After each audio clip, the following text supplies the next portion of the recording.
साथी थे, गाड़ी में बैठे थे, कहने लगे मैंने तकरीर में पढ़ा कि जो बंदा रात को सोते वक्त 33 बार या रज़्ज़ाक़ पढ़ेगा और उठते वक्त भी या रज़्ज़ाक़ पढ़े, उसके लिए रिस्क के दरवाजे खुल जाएंगे। कहा लॉकडाउन के दरमियान सबके कारोबार बंद, बिल्कुल बंद, हर चीज खत्म। मैंने ये अमल किया, फोन के ऊपर मेरा कारोबार शुरू हो गया और सारा निजाम चलना शुरू हो गया, मेरी हर चीज लाजवाब हो गई। मैं सिर्फ सोते वक्त 33 बार पढ़ता था या रज़्ज़ाक़, सोते वक्त पढ़ता था, और उठते ही फौरन, यानी आंख खुलते ही फौरन 33 बार पढ़ता था या रज़्ज़ाक़। काम हो गया बेहतरीन। ये सारी दुनिया के कारोबार बंद हैं, सारी दुनिया की रोजी बंद है, हर जगह रास्ते बंद, रेलें बंद, गाड़ियां बंद, ट्रक बंद, जहाज बंद, सब कुछ बंद, सब कुछ बंद है।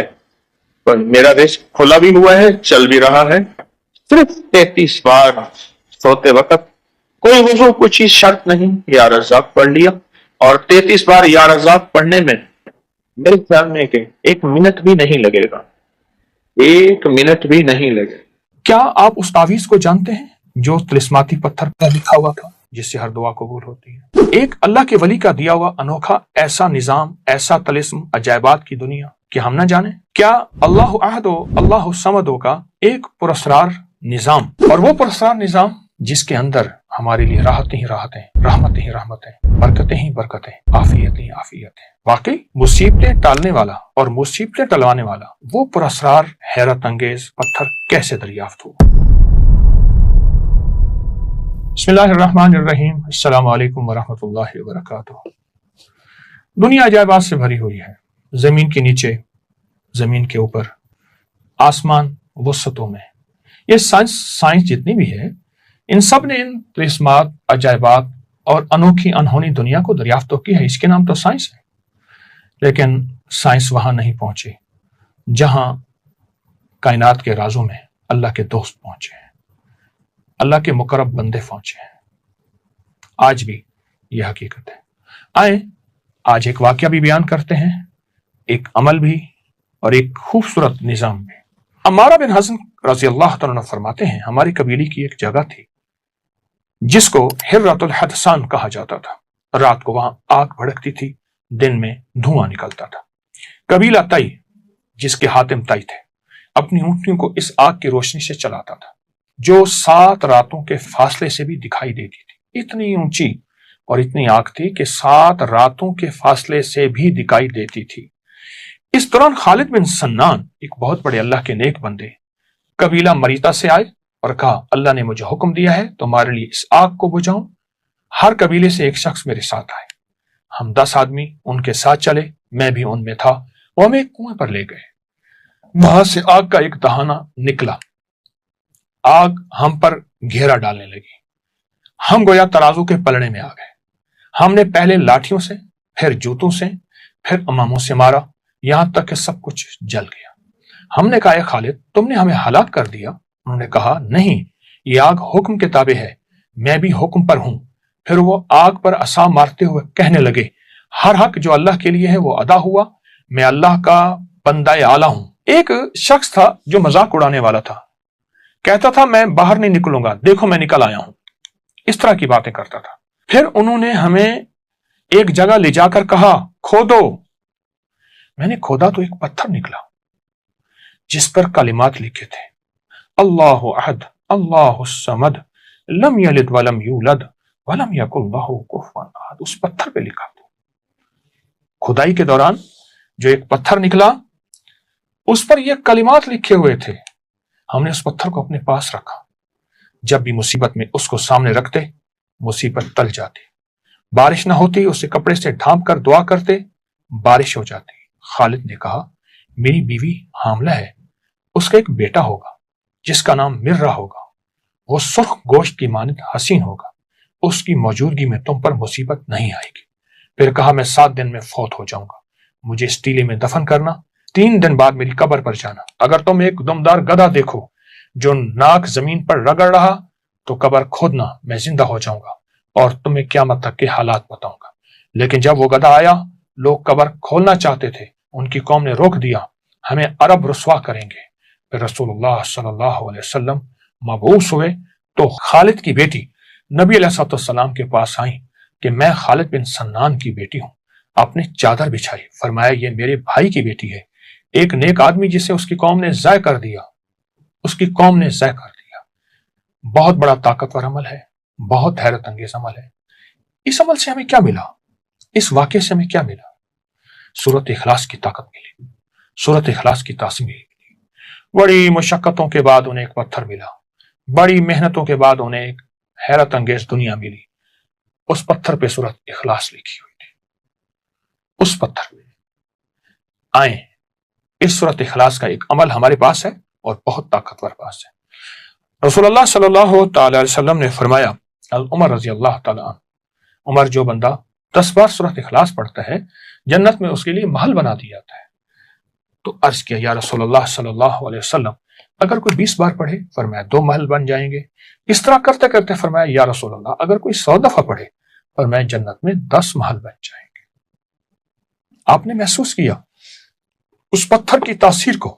آپ غور سے، توجہ سے میری گفتگو کو سمجھیں، اس پتھر کی تاثیر کو، کہ اس پتھر کی تاثیر میں کیا چیز تھی ایسی، کیا عمل تھا ایسا؟ فرمایا جب ہمیں مشکل آتی، جب پریشانی آتی، جب الجھن آتی، اس پتھر، اصل پتھر نہیں، اس پتھر کے اوپر اخلاص تھی، اصل پتھر نہیں ہے۔ وہ بڑی تلاش کے بعد انہیں جو سورۃ اخلاص کا پتھر ملا، ان کی ہر مصیبت دور، ان کی ہر مشکل ختم، ان کی ہر ناکامی ختم، انہیں عزت دولت ملتی تھی، انہیں رزق صحت ملتا تھا، ان کی مشکلیں ٹلتی تھیں، ان پہ بارشیں ہوتی تھیں، ان سے بارشیں روکی جاتی تھیں جب چاہتے تھے۔ یہ سب کچھ سورۃ اخلاص کی برکت سے ہے۔ آج بھی جو بندہ کوئی بھی مصیبت، پریشانی ہو، تکلیف ہو، سورۃ اخلاص کی تسبیحاں پڑھ کے، سورۃ اخلاص کی تسبیحاں پڑھ کے حضور کے گھرانے کو ہدیہ کرے گا، میرا تجربہ ہے، ہر مصیبت دور ہوتی ہے، ہر پریشانی ختم ہوتی ہے۔ حضور کا گھرانہ، حضور کی بیویاں، حضور کی بیٹیاں بیٹے، حضور کے داماد نواسے اور نواسیاں، یہ حضور کا گھرانہ ہے۔ جو ہدیہ کرے گا حضور کے گھرانے کو، اللہ پاک اس کی مشکل دور کر دے گا۔ پتھر نہیں، پتھر پہ جو لفظ لکھے ہیں، جو بڑی محنتوں اور مشقتوں کے بعد ملے، وہ لفظ ہیں سورۃ اخلاص کے۔ آئیں اس کی قدردانی بڑھائیں، آئیں اس کی توجہ بڑھائیں اور سورۃ اخلاص میں ڈوب جائیں۔ انشاءاللہ سورۃ اخلاص دنیا کی ناکامی سے بھی بچائے گی اور آخرت کی الجھنوں، دھکوں سے بھی بچائے گی۔ عمل کو کریں، نسلوں کو سکھائیں اور برکتیں ہمیشہ ہمیشہ کے لیے پائیں۔ جزاک اللہ۔ السلام علیکم ورحمۃ اللہ وبرکاتہ۔ اس ویڈیو کو لائک اور شیئر کریں، اب کریے یوٹیوب چینل کو سبسکرائب کریں اور روزانہ زیادہ سے زیادہ سبسکرائب کروائیں۔ آپ دوسروں کے لیے صدقہ جاریہ بنیں گے، اللہ پہلے آپ کے دکھ ڈالے گا۔ ہمارے نا محلے میں ایک درزی ہوتا تھا، بہت کاریگر تھا، اس کے بڑے شاگرد تھے۔ اصل وہ بکھر کا تھا، یہاں روزی روٹی ملی تو وہیں آ گیا، پرانے شہر میں رہتا تھا۔ تو وہاں اس کے ساتھ ایک عجیب معاملہ تھا، وہ جس دکان پہ بھی بیٹھتا، ساری عمر گھر بھی کرائے کا تھا، اس کی دکان بھی کرائے کی، اور ساری عمر ایسے گزری۔ جس دکان پہ بیٹھتا تھا، جس دکان پہ بیٹھتا تھا، وہ اس دکان، وہ کیا کرتا تھا، ویران دکان ڈھونڈتا تھا جس کی دکان کرائے پہ نہیں ہوتی تھی۔ غور طلب بات ہے، عجیب بات بتا رہا ہوں، یہ میرے دیکھے واقع ہیں۔ وہ ہمارے پڑوس میں کوئی 30 سال رہا، تقریباً 30 سال رہا۔ وہ ویران دکان لیتا تھا، نامور اتنا تھا کہ استاد کو آ کے دنیا ڈھونڈتی تھی، چاہے وہ گلی کے کونے میں جہاں بیٹھ جائے، اتنا کاریگر تھا۔ ویران دکان ڈھونڈتا تھا جس دکان کو کوئی نہیں لیتا تھا، پھر لکھواتا تھا کہ میں اتنے سال تک نہیں اٹھائے گا، وہ خوشی سے لکھ کے دے دیتا تھا، کیونکہ اس کو تجربہ تھا، اس کو نہیں تھا۔ اتنے اور بڑے بڑے طاقتور لوگوں کی گواہیاں ڈلواتا تھا کہ کل کو مجھے اٹھائے گا، کیونکہ میں کیسے اٹھاؤں گا، میری دکان کرائے پہ نہیں جاتی، تو مجھے کرایہ دے رہا، اتنے عرصے سے میری دکان بند پڑی ہے، میں کیسے اٹھاؤں گا؟ کہ نہیں، وہ تو مجھے اٹھائے گا، پتہ ہے مجھے۔ بڑے بڑے لوگوں کی گواہیاں ڈلواتا تھا، لکھواتا تھا، کرایہ دیتا رہوں گا، دیتا تھا۔ ادھر وہ کرایے پہ بیٹھتا تھا، چند دنوں کے پاس اس کے پاس لوگ آنا شروع ہو جاتے، یہ دکان دے، وہ اگر 20 روپے کرایہ دیتے، ہم 30 روپے دیتے ہیں، ہم 40 روپے دیتے ہیں، کوئی کہ ہم 50 روپے دیتے ہیں۔ अब उसका दिमाग बेचारे का तो वैसे हिला, चेतरल गया, दिमाग तो हिलना था। वो इसको आके कहता कि मुझे इतने लोग दे रहे हैं। मैंने कहा मैंने तुझे पहले कहा था लिखवा के दो। अच्छा, ये चंद बार हुआ। जिस दुकान पे भी बैठता था उस दुकान पे बैठते ही इसके साथ ये मामला शुरू हो जाता। अब ये राज किसी को पता नहीं था। ये राज है क्या इसका, इसके साथ क्या होता है, इसके साथ ऐसा क्यों होता है। उसने ना एक दफा ये राज एक बंदे को बताया, उसने मुझे बताया। बरह रास्त मैंने उससे बात नहीं हुई, लेकिन हमारा पड़ोसी था वो। एक बंदे को उसने राज बताया, हमारा एक रिश्तेदार था, उसको ये राज बताया और उसको कहा कि मेरे साथ ये राज है। उसने अब जो लफ्ज कहना, पहले मैं वो लफ्ज आपके सामने बयान करता हूँ। कहने लगा बख्त मेरे ऊपर पागल है और मुझे अखे बख्त मेरे ऊपर पागल है। मैं नहीं चाहता वाल में को आते विलड़ चिपक जाता है, चिपट जाता है, लिपट जाता है। मैं नहीं चाहता, आके फिर मुझे लिपट जाता है बख्त। अच्छा, जिसकी दुकान आने की होती है 100 आने की हो जाती है। अच्छा, इधर मैं दुकान छोड़ के जाता हूँ किसी और जगह पे, वो दुकान फिर आने की हो जाती है। फिर जहां मैं जाके बैठता हूँ फिर वो 100 आने की हो जाती है। फिर वो पीछे वाले मुझे आके बुलाते हैं, आपकी मेहरबानी आ जाओ, इससे कम किराया देना। था कोई ऐसा, क्योंकि हाथ का कारीगर बहुत कम होता है जो सर फिरा ना हो। हाथ का कारीगर वो हाथ का जिस शोबे का हो। था कोई सर फिरा, कह रहा मैं नहीं जाता तो इस दुकान पे, तुमने मुझे निकाला था। सारी जिंदगी उसने ऐसे गुजारी। अब ये बख्त कहां से मिला? अब बख्त को सुन। कहा मेरा बाप मजदूर था, मजदूरी करता था। बड़ा हुआ तो उसने मुझे दर्जियों के काम पे डाल दिया कि बेटा चलो छांव का काम है तो करता रहेगा। मैं तो धूप सर्दी गर्मी मजदूरियां करता रहा।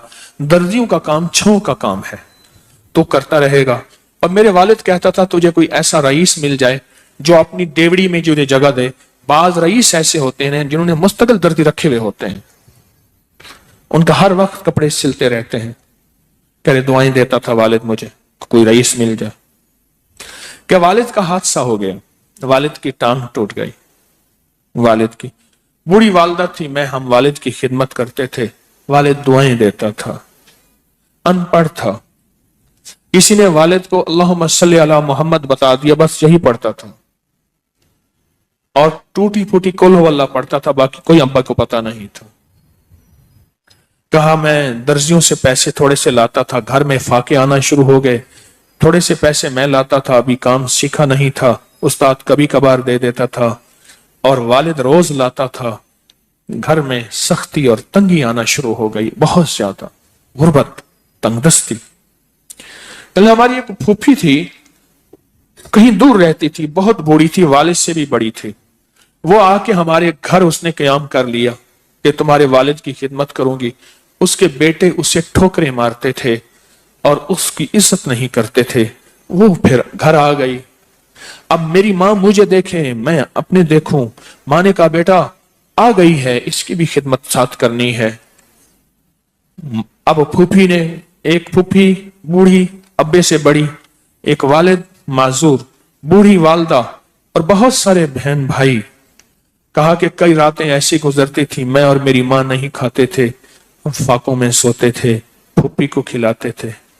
कहा फूफी खाती बहुत थी, खाती बहुत थी। आप बच्चों का सब कुछ खा जाती थी, सारा अपना भी खा जाती थी, खाती बहुत थी फूफी। कहा उससे छीनते थे तो फूफी लड़ने पे आ जाती थी। एक घर में अजीब कशमकश थी।